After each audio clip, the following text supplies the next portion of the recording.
Welcome to Off Grid Rising. I'm so excited to show you the house. We decided to outsource this part of the project. Number one, we both work full time. And number two, we know what we don't know, and we don't know best practices when it comes to construction. So we went with the contractor who we know very well, RCS Construction, and they were able to come out and really get us to a place where we can do a lot of the remaining stuff. So the video that you're seeing now is the evolution of the house from the foundation piers to what is known as being dried in. It's an exciting day up here. We're putting floor joists onto our brand new, soon-to-be floor. It really is amazing how quickly it goes.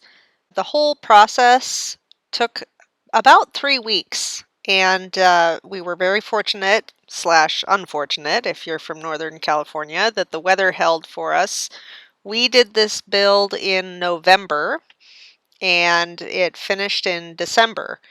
So we had had a couple of good rains prior to this, which made our road fun, as always. But we really lucked out in terms of sunny skies leading up to the point where we needed it to be. The first thing I did this morning when we got up was to sweep my brand new floor. I never thought I'd be so excited to sweep a floor.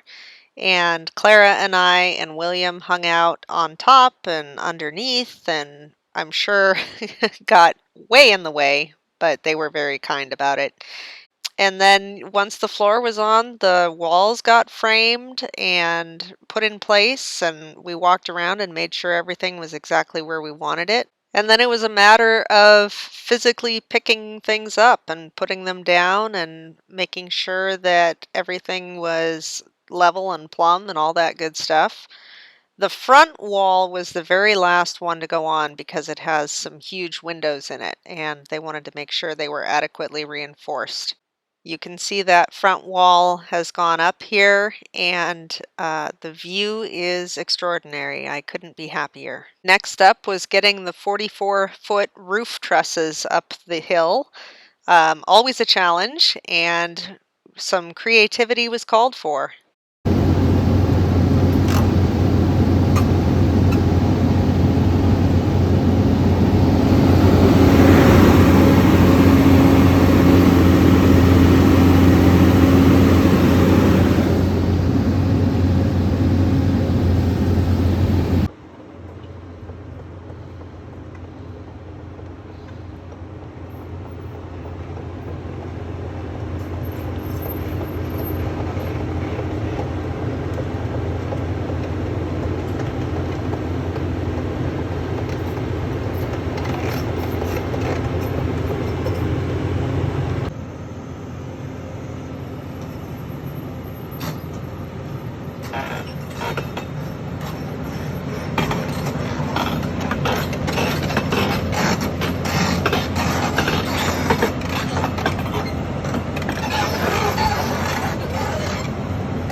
Last of the trusses.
The trusses were set up onto the house with a grate awl, and then it went pretty quickly from there. I was at work when this happened, and Robert was kind enough to send me regular updates, including all the footage and these photos that you're seeing now. I had always heard this, but it's another matter entirely to witness it in person. When you're framing in a house, it looks really big and then really small, and then really big again, and then really small.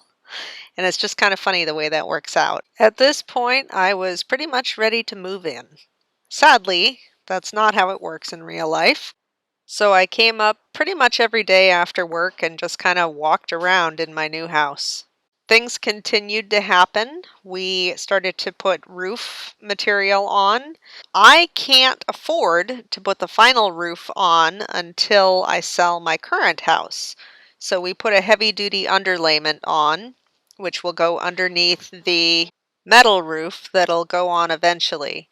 It's okay to leave that underlayment exposed for a little bit of time, but we don't want to stretch it out too far. So now we're kind of in a race to sell my current house, which means we have to get it in tip-top shape before we make our move. But it's coming.